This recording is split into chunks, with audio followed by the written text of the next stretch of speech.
जय हिंद क्लास। तो पिछले क्लास में हम लोग क्या पढ़े थे, याद है आप लोग को? पिछले क्लास में हमने आपको पॉलिटी स्टार्ट हो चुका था, है ना? पॉलिटी स्टार्ट हो चुका है, जिसमें हमने आपको शेड्यूल पढ़ाया था। क्या पढ़ाया था? शेड्यूल, जिसमें हम लोग बोलते हैं अनुसूची, है ना? अनुसूची समाप्त हो गया था। हम लोग आने वाले थे किस पे? लेसन पे, यानी चैप्टर पे आने वाले हैं। आज से हम लोग आर्टिकल्स देखने वाले हैं कि आर्टिकल्स क्या है। क्लियर है? आज से हम लोग क्या देखने वाले हैं? आर्टिकल्स देखने वाले हैं कि आर्टिकल्स क्या है, देखा जाए। तो चलिए आते हैं, देखते हैं आर्टिकल्स क्या है। क्या सबको सारे अनुसूची याद हो गए? सबको अनुसूची याद हो गए कि नहीं हुए? सबको अनुसूची याद हो जाना चाहिए, तभी जाकर के आगे पढ़ने में मजा आएगा, है ना? नहीं वेट करेंगे, अच्छा दिन आएगा, पढ़ेंगे, वो दिन कभी अच्छा नहीं आएगा, है ना?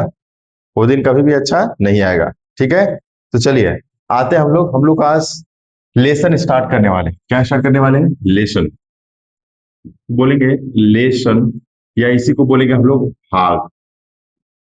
क्या बोलेंगे? भाग। लेसन, या क्या बोलेंगे इसको? भाग। अब इसका नाम क्या है?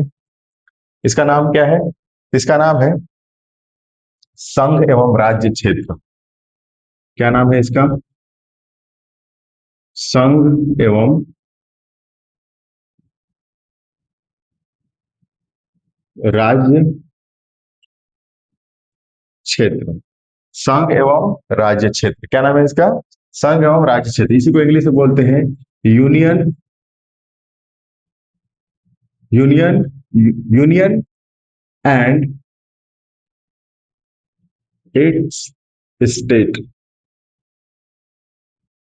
यूनियन एंड इट्स स्टेट, मतलब कि हमें यूनियन और स्टेट्स के बारे में, है ना? तो जैसे हमने जब अनुसूची 1 पढ़ा था, है ना, तो वहां पर भी क्या था? ऐसा ही था। लेकिन हमें यहाँ पे जो पढ़ना है ना, तो संघ एवं राज्य क्षेत्र के बारे में वहां पढ़े थे कि हाँ 8 क्या होते हैं? यूनियन टेरिटरी होते हैं, और 28 क्या होते हैं? स्टेट होते हैं, है ना?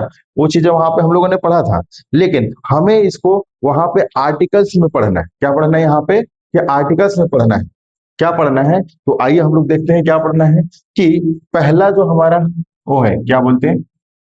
आर्टिकल। जो फर्स्ट आर्टिकल है, उस आर्टिकल को क्या कहते हैं? तो पहला जो आर्टिकल है उसको पढ़ेंगे हम लोग कि पहला जो आर्टिकल है उसको पढ़ेंगे हम लोग कि भारत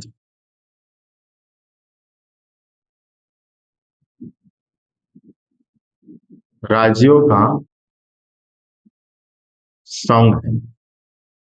भारत राज्यों का क्या है जी? संघ है। और संघ को हम लोग बोलते हैं यूनियन।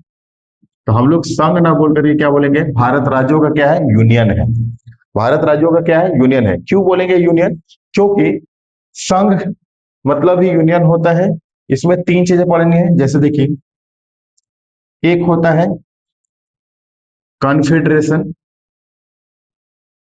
एक होता है कॉन्फेडरेशन, जिसको हम लोग बोलते हैं परिसंघ। क्या बोलते हैं इसको हम लोग? परिसंघ। और दूसरा होता है फेडरेशन। दूसरा क्या होता है? फेडरेशन। इसको बोलते हैं हम लोग संघ। और तीसरा होता है यूनियन। तीसरा होता है यूनियन, जिसको हम लोग, इस यूनियन का मतलब ही क्या होता है? संघ होता है। तो हमें ये 3 चीजों के बारे में पढ़ना है इसमें। कि जैसे मान लीजिए कॉन्फेडरेशन उसको कहते हैं कि वैसा, जैसे मान लीजिए उसको कहते हैं कि वैसा जगह, जैसे हमारे देश में कोई भी ऐसा स्टेट है या फिर कोई जिला है ना? तो अगर कोई चाहे एक दूसरे से अलग होना चाहे, है ना, तो कॉन्फेडरेशन के जरिए हो सकता है। जैसे मान लीजिए कोई कंट्री चाहता है कि आसियान से अलग हो जाए, सार्क से अलग हो जाए, है ना, तो उस तरह से वो क्या हो सकता है? इजिली अलग हो सकता है। तो कब होगा? जब कॉन्फेडरेशन में होगा, है ना, कॉन्फेडरेशन के कंडीशन में होगा। लेकिन दूसरा है फेडरेशन। फेडरेशन में क्या होगा? कि इंसान अलग तो हो सकता है, लेकिन किसी लिखित तौर पे अलग हो सकता है। कैसे हो सकता है? लिखित तौर पे अलग हो सकता है। ठीक है। और एक होता है यूनियन। एक होता है यूनियन, जो आप कट जाइए, मर जाइए, कुछ भी हो जाइए, ठीक है, पूरी जिंदगी में आप एड़ी चोटी का जोर लगा लीजिए, बट आप कभी भी अलग नहीं हो सकते। जैसे तो भारत जो है वो यूनियन है, इसलिए हमने क्या लिखा है यहाँ पे? भारत राज्यों का संघ। कैसा है? भारत राज्यों का क्या है? संघ है। क्लियर है ना? भारत राज्यों का क्या है, संघ है। इसलिए भारत से कभी भी कोई भी कंट्री या कोई भी स्टेट अलग नहीं हो सकता है। कोई भी स्टेट क्या नहीं हो सकता, अलग नहीं हो सकता है। जैसे केरल जो था वो एक टाइम में अलग होने के लिए कह रहा था कि हम नया कंट्री बनाना चाहते हैं। क्या बनाना चाहते हैं, कंट्री। लेकिन उसको पता होना चाहिए कि केरल कभी अलग नहीं हो सकता। क्यों? क्योंकि भारत जो है पहले ही, हमारा जो आर्टिकल है, आर्टिकल नंबर फर्स्ट है, इसी में सबसे पहले ही बोल दिया गया कि कोई भी स्टेट है या डिस्ट्रिक्ट है कभी भी दूसरे कंट्री में शामिल नहीं हो सकता है। समझ रहे हैं ना, दूसरे कंट्री में कभी शामिल नहीं हो सकता या फिर अलग कंट्री नहीं बना सकता। समझ में आई बात ना? तो पहला आर्टिकल हमारा ये कहता है, क्लियर है। दूसरा आर्टिकल क्या कहता है, कि दूसरा आर्टिकल कहता है कि आर्टिकल नंबर 2 कहता है, आर्टिकल नंबर 2 कहता है कि आर्टिकल नंबर 2 क्या कहता है कि अगर संसद चाहे, कौन चाहे, अगर संसद चाहे तो विदेशी राज्य को, विदेशी राज्य को भारत में शामिल कर सकती है।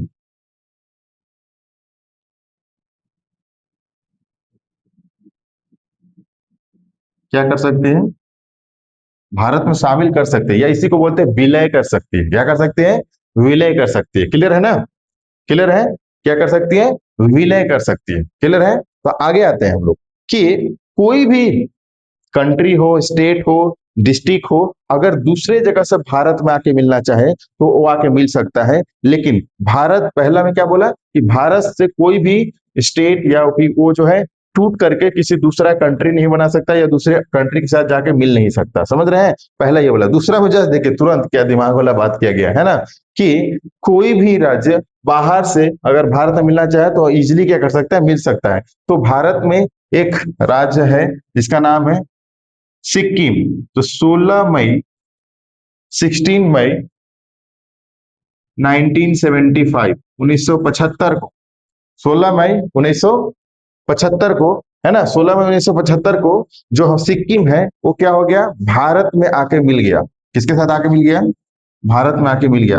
उससे पहले वो क्या था, एक कंप्लीट कंट्री हुआ करता था उस समय। उससे पहले वो क्या होता था, एक कंप्लीट कंट्री हुआ करता था, है ना। अब बताइए, क्या ये डायरेक्ट आके मिल गया होगा, नहीं। क्यों डायरेक्ट आके नहीं मिला, सुनिए जरा, बता रहे हैं, रीजन है कि जैसे मान लीजिए ये भारत है ऐसे, और यहाँ पे हमारा क्या है, पाकिस्तान ऐसे, ये हमारा पाकिस्तान वाला एरिया। अब इधर आ जाइए, यहाँ पे सिक्किम पाया जाता है ना, ये वाला एरिया में क्या पाया जाता है, सिक्किम पाया जाता है। तो वहां पे सिक्किम है, क्लियर है। और यहाँ पे ये वाला जो एरिया दिख रहा है, ये वाला एरिया, ये 1959 में पहले इसका नाम था तिब्बत। क्या नाम था उसका, तिब्बत। क्लियर है। तो 1959 में चाइना ने तिब्बत के ऊपर अटैक कर दिया। किसके ऊपर अटैक किया, तिब्बत के ऊपर। और चाइना को क्या कर लिया, हड़प लिया, सॉरी, तिब्बत को क्या कर लिया, हड़प लिया। और जब वो तिब्बत को हड़प लिया तो उसके पास वाले जो कंट्री है ना, जैसे मान लीजिए सिक्किम है और भूटान है ना, तो ये लोग डर गए।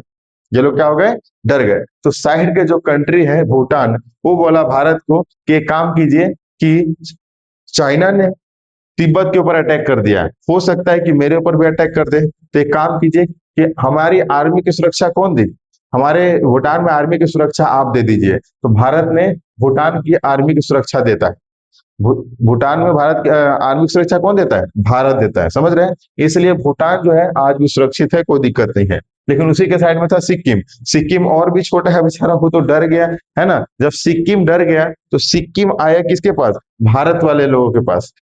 अब बोला कि तिब्बत जो है, तिब्बत को चाइना ने हड़प लिया है, हो सकता है कि हम पे भी अटैक कर सकता है। तो एक काम क्यों नहीं करते हैं। तो भारत ने बोला कि आप भारत में मिल जाइए, है ना। सिक्किम को बोला भारत ने कि आप भारत में मिल जाइए।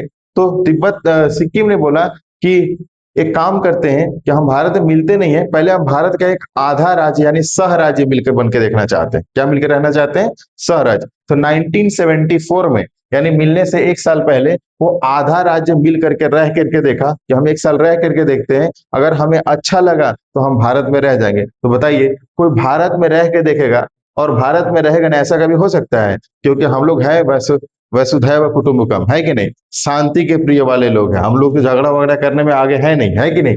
तो इसलिए यहाँ पे जो सिक्किम है, रह के देखा तो उसको बहुत अच्छा लगा।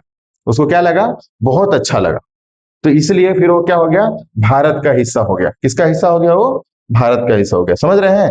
तो 16 में 1975 को भारत में आकर के क्या हो गया? वो मिल गया और वो भारत की कंप्लीट एक राज्य बन गया, है ना? जो आज एक राज्य है, 22वां राज्य बना था, है ना?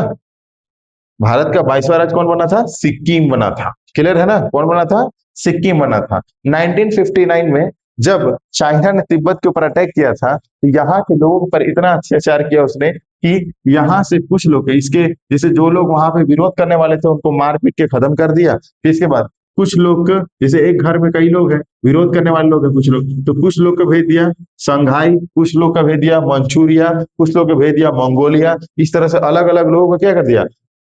भिजवा दिया, है ना? तो जब अलग अलग भिजवा दिया तो वहां पे लोग उसको क्या नहीं कर पाए? कुछ कर ही नहीं पाए। अगर मान लीजिए एक घर में बहुत सारे लोग रह रहे हैं और अगर उसमें हम चाहें कि सबको इधर उधर बिखेर दो, क्या कोई आवाज उठा पाएगा? नहीं उठा पाएगा। तो इसलिए तिब्बत के ऊपर कोई आवाज नहीं उठा पाया, है ना? और चाइना ने उसको अटैक कर लिया। अब सोचिए, ये भी माइंड में आना चाहिए कि क्यों भारत क्यों नहीं कुछ कहा कि भाई तुम ये ऐसा क्यों कर रहे हो, है ना? क्योंकि बेटा भारत उस समय जस्ट नया नया कंट्री आजाद हुआ था।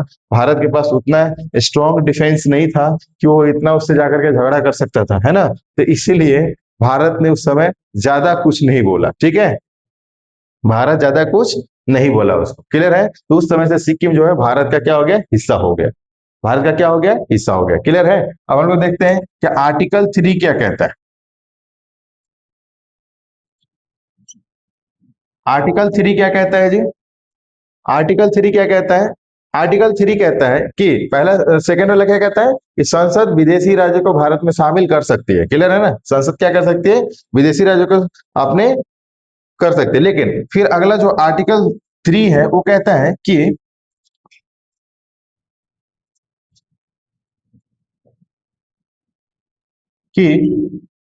आर्टिकल 3 कहता है कि वर्तमान में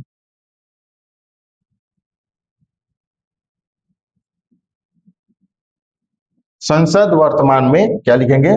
संसद वर्तमान में संसद अगर चाहे तो वर्तमान में संशोधन कर सकती।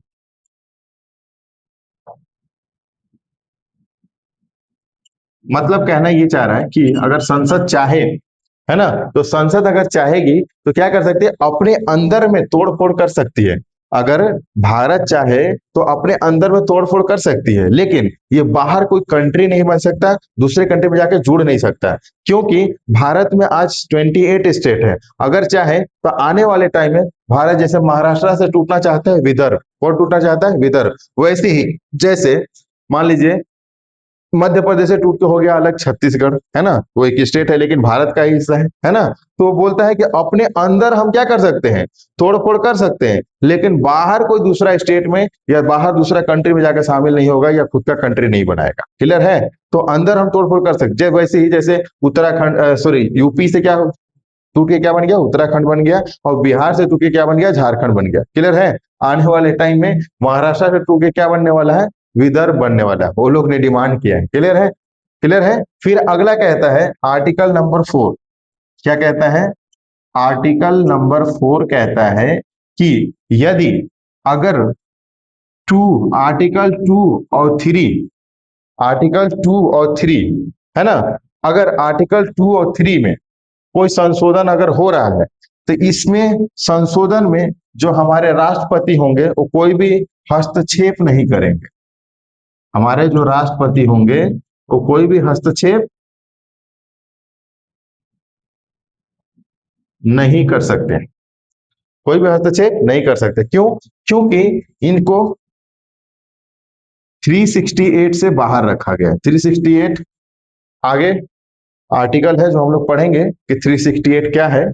वहां से क्या किया गया है, उसको 368 के बाहर रख दिया गया है। तो जिसके कारण राष्ट्रपति वहां पे कुछ भी नहीं बोलेंगे। नहीं पता चला कोई स्टेट है, कोई कंट्री है जो भारत के साथ मिलना चाहता है और हमारे प्रेसिडेंट का हम लोग वेट कर रहे हैं, तो दिक्कत हो जाएगा ना। इससे अच्छा जो जितना जल्दी हो रहा है क्या कर लीजिए, शामिल कर लीजिए, कोई समस्या नहीं है कि नहीं। जो जितना जल्दी शामिल होना चाहते हैं उसको क्या कर लीजिए, शामिल कर लीजिए फटाक से। तो ये चार हमने आर्टिकल पढ़े पहला लेसन में। एक लेसन समाप्त हो गया, एक लेसन क्या हो गया, समाप्त हो गया, क्योंकि पहला जो चैप्टर था हमारा भारत राज्यों का संघ एवं राज्य क्षेत्र है ना, संघ एवं राज्य क्षेत्र, यूनियन एंड इट्स स्टेट, जिसका चार आर्टिकल है। पहला आर्टिकल है भारत राज्यों का संघ, क्लियर है, जिसमें पढ़ेंगे कॉन्फेडरेशन, फेडरेशन और यूनियन। भारत कैसा है, यूनियन है कि फेडरेशन है, यूनियन है ना, कभी भी अलग नहीं हो सकता है कोई सी भी जिंदगी में। संसद चाहे, आर्टिकल नंबर 2, संसद चाहे तो विदेशी राज्य को भारत में शामिल कर सकती है। और आर्टिकल नंबर 3 कहता है कि संसद वर्तमान में संशोधन कर सकती है, समझ रहे हैं, अपने अंदर में अगर कोई समस्या होगी तो उसको सोल्व कर सकती हो, ठीक है, उसमें संशोधन कर सकती है। आर्टिकल 2 और 3, अगर संसद चाहे, संसद अगर 2 और 3 पे अगर कोई चर्चा करना चाहे या कुछ चेंजिंग करना चाहे तो कर सकता है, उस पर राष्ट्रपति का कोई हस्तक्षेप नहीं होगा। क्यों, क्योंकि ये 368 के इसको क्या रखा गया है, बाहर रखा गया, क्लियर है, 368 के बाहर इसको रखा गया, क्लियर है। आगे आ जाए, आगे हम लोग देखते हैं कि, आगे हम लोग देखते हैं कि मिटाएं इसको, चलिए आगे आते हैं। ये चारों आर्टिकल आप लोग याद रखेंगे, ये चारों आर्टिकल क्या कर रखेंगे, आप लोग याद रखेंगे, क्लियर है, चारों आर्टिकल याद रखेंगे। आपको पता है भारत पहले, अखंड भारत बहुत बड़ा हुआ करता था, भारत पहले अखंड भारत क्या होता था, बहुत बड़ा हुआ करता था, है ना। तो भारत से टूटते गए, टूटते गए, जब भी ब्रिटिश जहां भी गए हैं उसको कोशिश किए हैं कि उसको तोड़ करके उसको बर्बाद करके रख दे, है ना। उसी तरह से ब्रिटिश लोग क्या किए, भारत को भी तोड़ करके क्या करते, बर्बाद कर दिए, है ना। कैसे बर्बाद किए, तो आइए देखते हैं हम लोग कि, आइए देखते हैं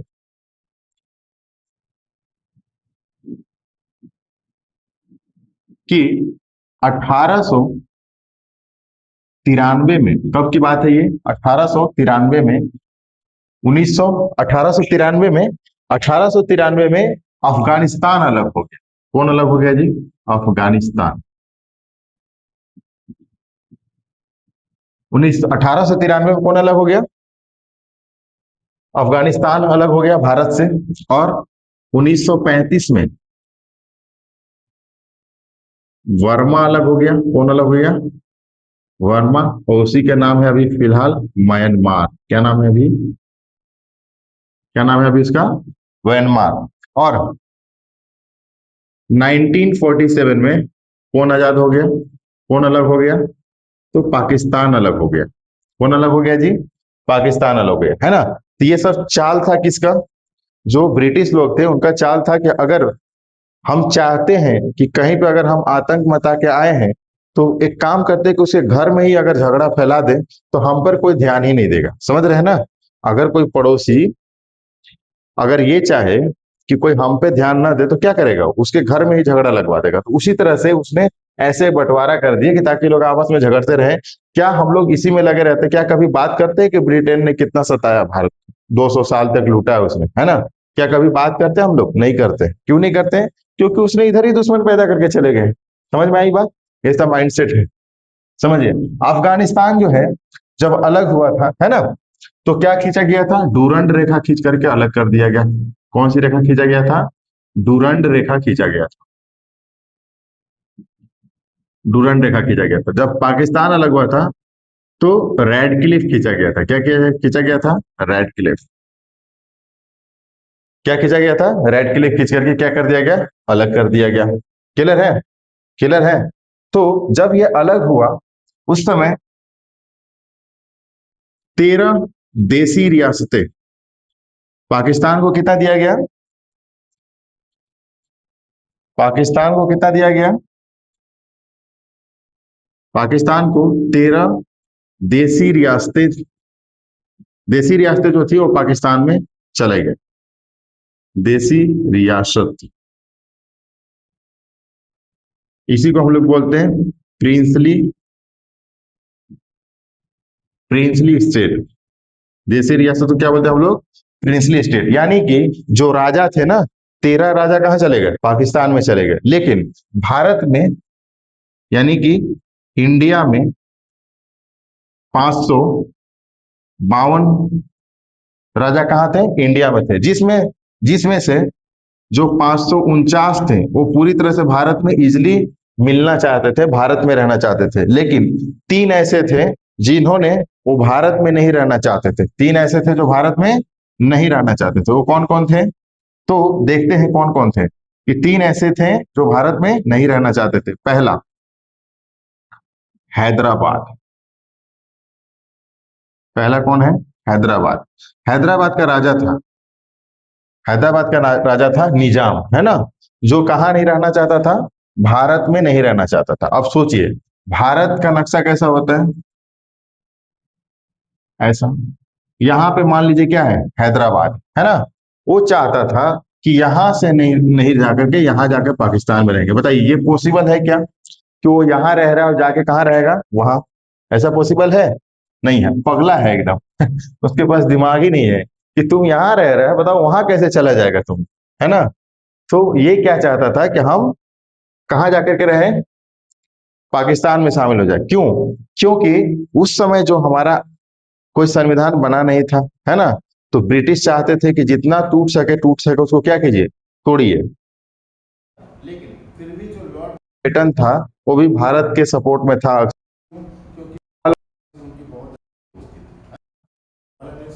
बहुत अच्छी दोस्ती थी। सुनिए, अब यहाँ पे जो हैदराबाद था उसको बोले कि तुम भारत के साथ मिल जाओ, तो ये मिल ही नहीं रहा था। ये यूएनओ में चला गया। कहाँ चला गया? यूएनओ में लेटर लिख दिया, पत्र लिख के भेज दिया कि ब्रिटिश गवर्नमेंट ने हमें बोला कि आप क्या कीजिए। ब्रिटिश गवर्नमेंट ने बोला कि आप, जब देश आजाद हो गया है तो आजाद होने के बाद आप किसी के साथ जाके रह सकते हैं, कोई दिक्कत नहीं है। तो फिर ये भारत हमें प्रेशराइज क्यों कर रहा है कि तुमको भारत में ही रहना पड़ेगा? समझ रहे हैं? ऐसा उसने जब पत्र लिख दिया, तो फिर वहां से एक लेटर आया किसके पास? गृह मंत्रालय के पास। उस समय जो गृह मंत्रालय थे वो वल्लभ भाई पटेल थे, सरदार वल्लभ भाई पटेल थे। कौन थे गृह मंत्रालय उस समय हमारे यहाँ भारत में? सरदार वल्लभ भाई पटेल। जब सरदार वल्लभ भाई पटेल ने पढ़ा उसको लेटर को, तो देखा, तो बोला था यूएनओ ने, क्योंकि यूएनओ बना कब? 1995 में। और हमारा देश कब आजाद हुआ जी? 1947 में। तो उस समय यूएनओ जस्ट नया नया बना हुआ था, ठीक है? उस समय यूएनओ क्या था? जस्ट नया नया बना हुआ था, ठीक है? तो उसमें लिखा हुआ था कि सरदार वल्लभ भाई पटेल हमें क्या कर रहे हैं? जबरदस्ती भारत में मिलाना चाह रहे हैं। तो इसलिए, तो उधर से लेटर में लिख के भेजा गया था कि सरदार वल्लभ भाई पटेल आप सेना का प्रयोग नहीं करेंगे, है ना? हैदराबाद को अपने में शामिल करने के लिए कभी भी सेना का प्रयोग नहीं करेंगे। इन्होंने क्या किया कि ठीक है, सेना का प्रयोग नहीं करेंगे। इन्होंने क्या किया कि दिमाग लगाया कि अपन सेना को बुलाया उन्होंने, और सेना को बोले कि पुलिस का ड्रेस पहन लो, ठीक है? और पुलिस का ड्रेस पहन करके अब भेजवाए कहाँ? हैदराबाद। और हैदराबाद भिजवा करके जाके पीट पाट के सबको क्या कर दिए? रद्द कर दिए, ठीक है? सबको कड़कड़ा के धोए एकदम दबा के, ठीक है? जब सबको धोए तो वहां का जो राजा था फिर वो एग्री हो गया, ठीक है? उसका उसका जो राजा है वापिस से क्या हो गया?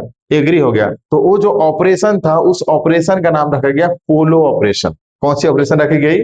पोलो ऑपरेशन। बताइए, पोलो ऑपरेशन में कौन गई थी? पुलिस के भेष में सेना गई थी। समझ रहे हैं? तो फिर यहाँ के जो राजा था, हैदराबाद का राजा, उसने यूएनओ में बोला कि अरे यहाँ तो हम लोग को मार रहा है, पीट रहा है, तो कैसे मार सकता है? मैंने तो मना किया था कि वहां सेना नहीं भेज सकते। तो सरदार वल्लभ भाई पटेल कहे कि अरे आपने तो सेना के लिए मना किया था, मैंने सेना कहाँ भेजा, मैंने तो पुलिस भेजा वहां।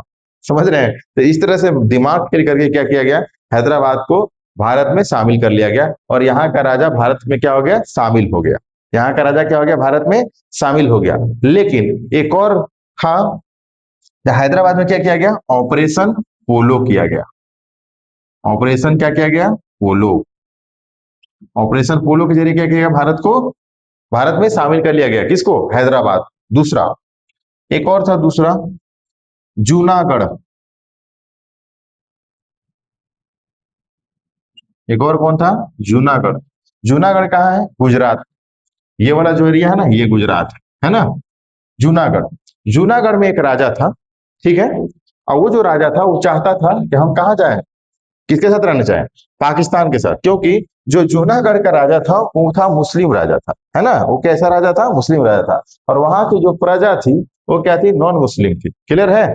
तो ये चाहता था कि हम कहाँ जाके रहें, वहां रहें, लेकिन वहां के जो लोग थे वो चाहते थे कि हम भारत में रहें, समझ रहे हैं। तो वहां पे सरदार वल्लभ भाई पटेल और जवाहरलाल नेहरू ने, इशारे ने मिल के कहा कि एक काम करो कि वहां पर जनमत संग्रह कर लो। क्या कर लो, जनमत संग्रह, कि मतलब वोट दिलवा लो, वोटिंग करवा लो। अगर वोटिंग में तुम जीत जाते हो तो ठीक है, तुम पाकिस्तान के साथ चले जाना, लेकिन अगर तुम वोटिंग में हार जाते हो तो फिर बाकी लोग यहीं रहेंगे, नहीं जाएंगे, ठीक है।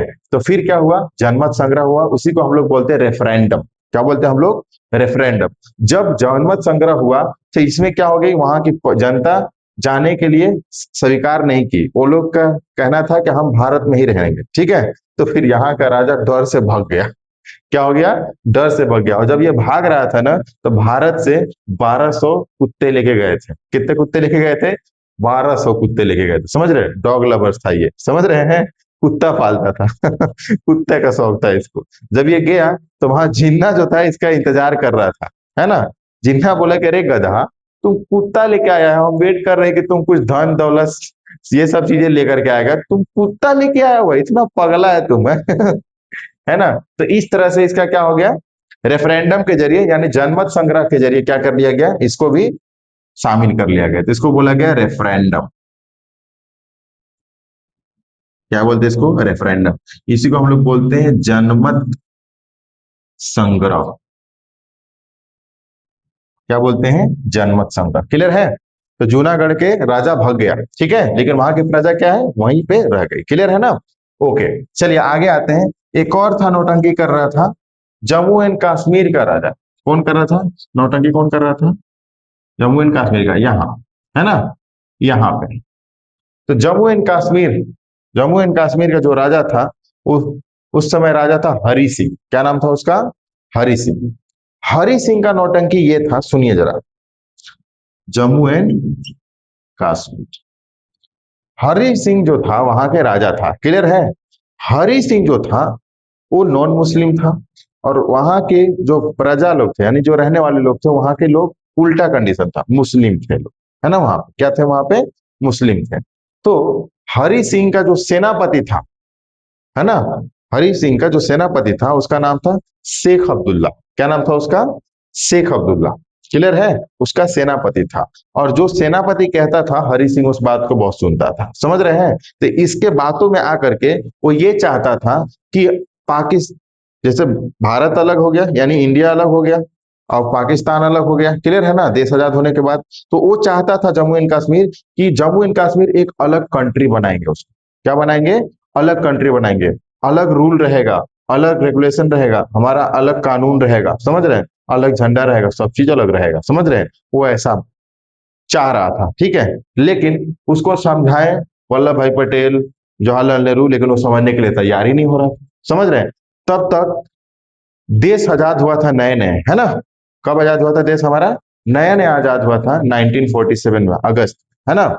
वैसे ही यहाँ पे जो पाकिस्तान के आतंकवाद लोग जो थे, कबीले के आतंकवाद थे, जो यहाँ पे क्या कर दिए, अटैक कर दिए जम्मू एंड कश्मीर वाले एरिया पे। जब उन्होंने अटैक किया, तो जब ये अटैक किया यहाँ पे, तो अटैक करने के बाद वो जो नौशेरा एक जगह है, समझ रहे हैं, तो वहां तक लगभग वो लोग क्या हो गए थे, पहुंच गए थे। कहां तक पहुंच गए थे, नौशेरा वाला एरिया तक क्या हो गए थे, पहुंच गए थे, समझ रहे हैं। और वो लोग ऐसे दरिंदगी दिखा रहे थे, ऐसे दरिंदगी दिखा रहे थे कि वहां की जो जेंट्स थे उसको मार देते थे, और महिलाओं को और वहां की जो लड़कियों को पकड़ के लेके जाते थे, उनके साथ रेप करते थे, और बोलते थे कि हम ऐसे ये पांच से हम शादी करेंगे, ये पांच से वो हम शादी करेंगे, हम रख के आ रहे हैं ऐसे पांच को, ऐसा। इतना मतलब दरिंदगी फैलाया उन लोगों ने, समझ रहे हैं। दरिंदगी की भी हद होती है। युद्ध करना गलत नहीं है, लेकिन युद्ध एक तरीके से होता है। बताइए, 1971 में जब कारगिल की युद्ध हो रही थी, तो भारत ने भी जंग लड़ा था। उस समय जो हमारा बांग्लादेश में बांग्लादेश में पाकिस्तान के 93,000 फौज सरेंडर की थी भारत के पास, समझ रहे हैं, 93,000 फौज। लेकिन आज तक कोई बता दे कि भारत ने तुम्हारे साथ कारगिल की युद्ध लड़ी है, युद्ध लड़ा है। आज तक कई युद्ध लड़ लिए, है ना। तो अगर हमने युद्ध युद्ध लड़ा है, तो कभी भी हमने पीठ दिखा करके या कोई गलत व्यवहार हमारा आर्मी ने कभी नहीं किया। हम लोगों ने जब भी किया है ना, तो एकदम डंके के चौक पे चोट पे लड़ाई किया है, और बिल्कुल फेस टू फेस। और हमारी आर्मी कभी भी वो इस तरह की बदसलूकी नहीं की। समझ रहे हैं? कोई बता सकता है, ऐसा कह सकता है, आरोप लगा सकता है? नहीं लगा सकता है ना? तो 93,000 फौज को सरेंडर करवाए थे हम लोग, और 93,000 फौज को 3 टाइम खाना खिलाए थे। समझ रहे हैं? 3 टाइम खाना खिलाया था, वो लोग दबा के खाना खाया था। समझ रहे हैं? और उसके अगले साल यहाँ पे क्या हो गया? भूखमरी हो गया भारत में। इतना खा गया था लोग, गधा भूखा था वो, है ना? तो जब वहां पे अटैक कर दिया, तो यहाँ के जम्मू एंड कश्मीर के जो राजा था, हरि सिंह, भागे भागे अब आया किसके पास? जवाहरलाल नेहरू के पास, कि अब तो आप हमको भारत में शामिल कर लीजिए, ठीक है, बचा लीजिए। पहले क्या बोलता है कि बचा लीजिए। इन्होंने बोला कि देखो, ऐसे ही नहीं बचाएंगे, जब तक तुम भारत में शामिल नहीं होगा तब तक हम तुम्हारी कोई मदद नहीं कर सकते। समझ रहे हैं? तो उसने जल्दीबाजी में साइन किया फटाक से, तो विलय पत्र पे साइन कर दिया कि मैं भारत में शामिल होना चाहता हूं। ठीक है, जब वो शामिल हो गया, है ना, तो फिर जब शामिल हो गया तो हमारी आर्मी पहले से रेडी थी, है ना? तो हमारी जो आर्मी थी, आर्मी का जो लीडर था उस समय थे हमारे ब्रिगेडियर उस्मानी। कौन थे वो? ब्रिगेडियर उस्मानी। और ब्रिगेडियर उस्मानी पहले से रेडी थे, और ब्रिगेडियर उस्मानी को भेजा गया कि जाइए आप और जा करके देखिए वहां पे क्या समस्या है, क्या दिक्कत है, क्या हाल है, क्या सिचुएशन है वहां पे। तो जब गए वहां पे, तो नौशेरा तक लगभग वो लोग पहुंच गए थे। जब ब्रिगेडियर उस्मानी गए, तो जब से गए थे उस समय से, यानी जब से उन्होंने कमान संभाला था तब से, और आज तक भी 1 इंच भी पाकिस्तान अंदर एंटर नहीं कर पाया, 1 इंच भी। समझ रहे हैं? ये ऐसी खौफ थी ब्रिगेडियर उस्मानी के। ब्रिगेडियर उस्मानी कहाँ के रहने वाले थे? पाकिस्तान में एक जगह है बलूचिस्तान, वहीं के उसी बलूचिस्तान रेजिमेंट को सोल्जर थे। समझ रहे हैं? वो काफी दमदार सोल्जर थे। समझ रहे हैं? जिन्ना ने उस समय उनको ये फोन करके उनको प्रस्ताव भी रखा था कि तुम एक काम कीजिए, करो कि तुम पाकिस्तान में शामिल हो जाओ। लेकिन उन्होंने कहा था कि मैं ट्रेनिंग किया भारत में, मैं खाना खाया भारत का, शपथ लिया मैंने भारत का, और मैं पाकिस्तान में जाके मिल जाऊंगा, आपसे मिलूंगा, लेकिन डिनर टेबल पे नहीं, युद्ध के मैदान में मिलूंगा। समझ रहे हैं? क्योंकि ये जो जिन्ना था, जिन्ना उनको बोलता था कि आप आइए, हम आपको सेना का चीफ बना देंगे। समझ रहे हैं? सेना का चीफ बना देंगे। इन्होंने बोला कि धरती माँ से बड़ी कोई चीज नहीं हो सकती है। समझ रहे हैं? सेना चीफ मुझे बनने की कोई जरूरत नहीं है, जिससे मैंने वादा किया है उसका वादा निभाएंगे। समझ रहे हैं? और वो गए, और नौशेरा में जब गए हूं, तो नौशेरा में जाने के बाद वो अपने सोल्जर्स के साथ खुद लड़ाई लड़ाई लड़ रहे थे। तो जब एक राजा, जब सोल्जर्स लड़ रहा है और राजा जब उस मैदान में आ जाता है, तो सोल्जर जो होते हैं ना, वो बिल्कुल एकदम एक्टिव हो जाते हैं कि जब हमारा राजा हमारे साथ है तो फिर हमें लड़ने में क्या दिक्कत है ना? फिर वो न खाना देखेगा, ना प्यास देखेगा, है ना, ना भूख देखेगा, बिंदास लड़ाई झगड़ा करेगा। समझ रहे हैं? इतना खतरनाक लड़ा कि वहां से 1 इंच भी अंदर एंटर नहीं करने दिया। समझ रहे हैं? और ब्रिगेडियर उस्मानी जो थे, उसी समय अपने जो सेना थे, उन सेनाओं से कुछ बात कर रहे थे, उनको गाइड कर रहे थे। उसी दौरान एक तोप का गोला आता है और जस्ट उनके बॉडी को सीधा उड़ा करके चला जाता है। समझ रहे हैं? तो वो ब्रिगेडियर उस्मानी थे। समझ रहे हैं? तो ब्रिगेडियर उस्मानी को नौशेरा का शेर कहा जाता है। क्या कहा जाता है? नौशेरा एक जगह है, उस जगह का, नौशेरा एक जगह है, उस जगह का शेर कहा जाता है। किनको? ब्रिगेडियर उस्मानी। समझ रहे हैं? लेकिन उस समय जल्दीबाजी में गड़बड़ी ये हो गई कि जब हरि सिंह भारत में आया था जवाहरलाल नेहरू के पास साइन कराने के लिए, है ना, तो जब वो साइन कराने के लिए आया था, तो उस समय उसने कुछ शर्तें रख दिया था। क्या रख दिया था? शर्तें रख दिया था। समझ रहे हैं? उसने शर्त क्या रखा था कि हम भारत में शामिल हो रहे हैं, लेकिन 370 जो है ना, 370 में कुछ स्पेशल प्रावधान था, जिसके जरिए उसने ये कहा था कि वहां पे हम लोग अपना संविधान चलाएंगे, हम लोग वहां पे अपना फ्लैग लगाएंगे। समझ में आई बात? तो ये चीजें जो थी, कुछ चीजें जल्दीबाजी में मिस्टेक हो गया था, इसीलिए जो था वहां पे कुछ अलग रूल चला करता था। समझ रहे हैं? पहले जम्मू एंड कश्मीर स्टेट हुआ करता था। क्या हुआ करता था? स्टेट हुआ करता था। लेकिन 2019 में, कब की बात है? 2019 में, जब ऐसा पहले से ही प्रावधान था हमारे संविधान में, बाबा साहब अम्बेडकर ने पहले से ही लिखा था कि अगर कोई, मान लीजिए, स्टेट है और उसमें आपस में टकराव अगर चल रहा है दो लोगों में, है ना, दो पार्टियों में अगर आपस में टकराव चल रहा है, तो उस समय सेंट्रल गवर्नमेंट क्या कर सकती है? वहां पे अपना सेना भेज सकती है। समझ रहे हैं? तो उस समय वहां पे सेंट्रल गवर्नमेंट ने उसका फायदा उठाया, और जा करके वहां पे क्या किया, 370 के कुछ स्पेशल प्रावधान थे उसको खत्म कर दिया। वहां क्या कर दिया, कुछ स्पेशल प्रावधान को क्या कर दिया, उसको खत्म कर दिया उन्होंने, समझ रहे हैं। उस समय से फिर उसका इस प्रावधान खत्म हो गया, फिर वहां से जम्मू एंड कश्मीर को दो पार्ट में डिवाइड कर दिया गया। एक पार्ट हो गया लद्दाख, दूसरा पार्ट क्या हो गया, जम्मू एंड कश्मीर। क्लियर है, पहले एक ही था, ठीक है। अब दो क्या बना दिया गया, यूनियन टेरिटरी बना दिया गया। क्लियर है। और यूनियन टेरिटरी पर अधिकार किसका होता है, सेंट्रल गवर्नमेंट का। यूनियन टेरिटरी पर अधिकार किसका होता है, सेंट्रल गवर्नमेंट का। क्योंकि यूनियन टेरिटरी पर अधिकार सेंट्रल गवर्नमेंट का इसलिए होता है क्योंकि यूनियन टेरिटरी जो होता है ना, वो जरूरत की चीजें होती है, बहुत छोटी होती है, हालांकि ज्यादा बड़ी नहीं होती है, छोटी छोटी चीजों पे किसका होता है, तो वहां के सेंट्रल गवर्नमेंट का होता है, समझ रहे हैं। और ये सबसे अच्छी बात भी है, समझ रहे हैं। अब वो लोग पाकिस्तान वाला उतना झंझट नहीं कर पाता, क्योंकि पहले जो था, जब स्टेट था, तो वो लोग इजिली क्या करता था, जम्मू एंड कश्मीर में घुस जाता था, और घुसने के बाद वहां के लोगों को एक्सप्लॉइट करता था, है ना। तो बताइए, वहां के लोग, जम्मू एंड कश्मीर के लोग वैसे नहीं है, समझ रहे हैं ना। क्योंकि वहां पे एक जगह है वैष्णो देवी, है ना, जहाँ पे लोग तीर्थ यात्रा करने के लिए जाते हैं, और वहीं पे वहां के जो लोग हैं, मुस्लिम लोग हैं, वो लोग भी वहां पे बिजनेस करते हैं।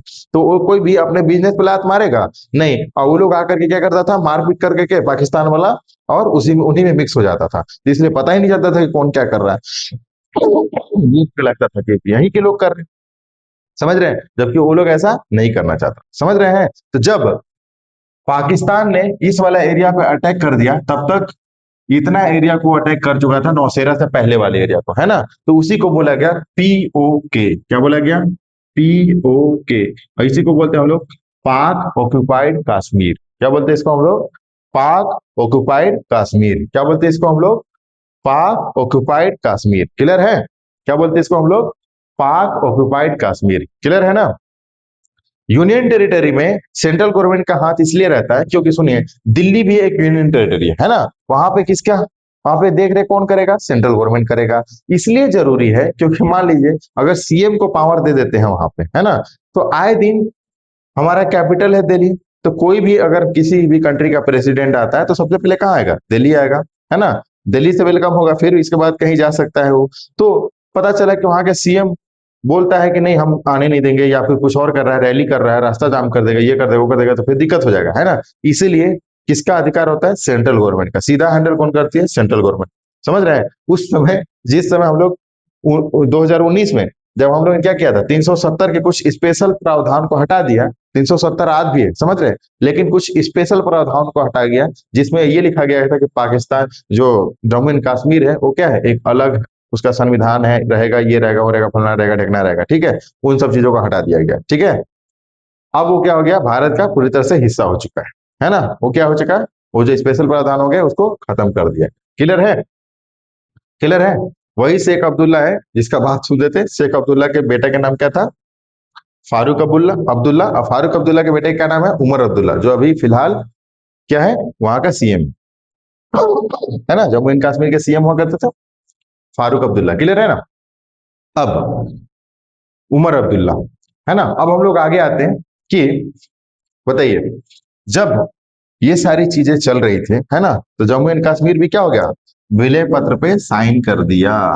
क्या कर दिया इसने, विलय, विलय पत्र पे इसने क्या कर दिया, साइन किया, और भारत में शामिल हो गया।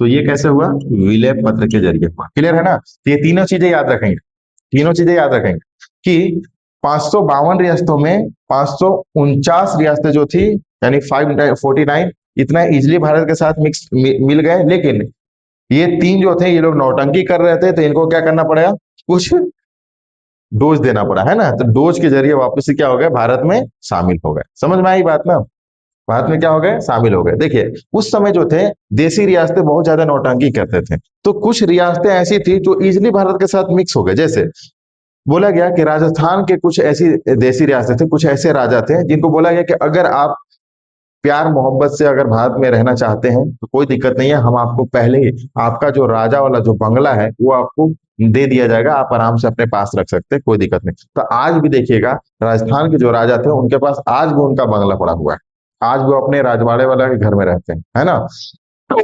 और मध्य प्रदेश के जो राजा थे, जैसे सिंधिया परिवार, है ना, ज्योतिरादित्य सिंधिया, है ना, भोपाल के, तो मध्य प्रदेश के जो राजा लोग थे। इन लोग को भी कहा गया तो इन लोग भी इजिली मान गया, और इन लोग माना तो देखिए इन लोग को आज भी इन लोग अपने घर में रहता है, कोई दिक्कत नहीं है, समझ रहे हैं। तो जो प्यार से रहे उनको कोई दिक्कत नहीं है, दे दिया गया उनको। लेकिन जो नौटंकी कर रहे थे उनको दिखा दिया गया है ना, ऑपरेशन सिंदूर कर दिया गया। ठीक है, क्लियर है, क्लियर है। आगे बढ़े, आगे बढ़े। जब हमारा देश आजाद हुआ था, है ना, यानी पहले, तो हमारा जो देश था वो पहले क्या था कि अलग अलग स्टेट तो नहीं कह सकते हैं, लेकिन जब स्टेट में बटा हुआ था तो उस स्टेट का नाम रखा गया था एबीसीडी के नाम पे रखा गया। कैसे रखा गया था? एबीसीडी के नाम पे। बताइए, कोई ऐसा स्टेट होता है जिसका नाम एबीसीडी हो? है? कोई ऐसा स्टेट है जिसका नाम एबीसीडी पे रखा है? बताइए। तो जो हरि सिंह था, है ना, हरि सिंह जो था भारत में 26 अक्टूबर 26 अक्टूबर 1947 को भारत में शामिल हो गया था, है ना। भारत में क्या हो गया था? विलय पेपर पर साइन किया था। कब किया था? 26 अक्टूबर 1947 को। ठीक है, आगे आते हैं कि आगे आते हैं कि जो हमारा भारत 552 देसी रियासतें थी, है ना। इंडिया में कितने थी? 552 इंडिया। जो स्टेट्स था, इंडिया का जो स्टेट था, है ना, इंडियन स्टेट्स, है ना, तो उनको जो डिवाइड किया गया था, कैसे डिवाइड किया गया था? एबीसी के तौर पे किया गया था। कैसे किया गया था? एबीसी के तौर पे किया। जैसे पहला स्टेट है ए, दूसरा स्टेट है बी, तीसरा स्टेट है सी, और चौथा स्टेट है डी। बताइए, दिमाग ही हिल जाएगा कि ऐसे कोई स्टेट होता है कि नहीं? तो क्या हुआ कि जो ए वाला था, इसमें 9 9 देसी रियासतें रहती थी। क्लियर है? इसमें 9 स्टेट था, और इसमें कितना था? इसमें भी 9 स्टेट था। और जो सी वाला था, इसमें 10 स्टेट था। तो बताइए, अभी के फिलहाल के 9 और 9 कितना हो जाएगा? 18, 18 और 10 कितना हो जाएगा? 28 हो गया, 28 स्टेट। तो इस तरह से डिवाइडेड था, समझ रहे हैं। ए में 9 स्टेट थे, बी में 9 स्टेट थे, और सी में 10 स्टेट थे। और जो डी था, इसमें सिर्फ यूनियन टेरिटरी था। क्या था? Union territory. और उस समय जो यूनियन टेरिटरी था, सिर्फ हमारा एक ही हुआ करता था, जिसका नाम था अंडमान एंड निकोबार। क्या नाम था? अंडमान एंड निकोबार। तो भारत का पहला जो यूनियन टेरिटरी था वो कौन था? अंडमान एंड निकोबार। आज भी अंडमान एंड निकोबार क्या है? हमारा यूनियन टेरिटरी है। क्या है? आज भी हमारा यूनियन टेरिटरी है। अंडमान एंड निकोबार क्या है? आज भी यूनियन टेरिटरी है। तो आई होप आप लोग को ये सारी चीजें क्या हुआ होगा, समझ में आया होगा। ठीक है, आज के लिए क्लास इतना ही रखते हैं, रहने देते हैं। फिर बाकी का क्लास नेक्स्ट डे करते हैं। ठीक है, आज के लिए इतना ही रखते हैं। बाकी आप लोग को समझ में आया होगा मैंने क्या पढ़ाया है। ठीक है, कल हम वापिस से कंटिन्यू करेंगे यहीं से। ठीक है, तो आज के लिए क्लास इतना ही। जय हिंद, जय भारत, वंदे मातरम।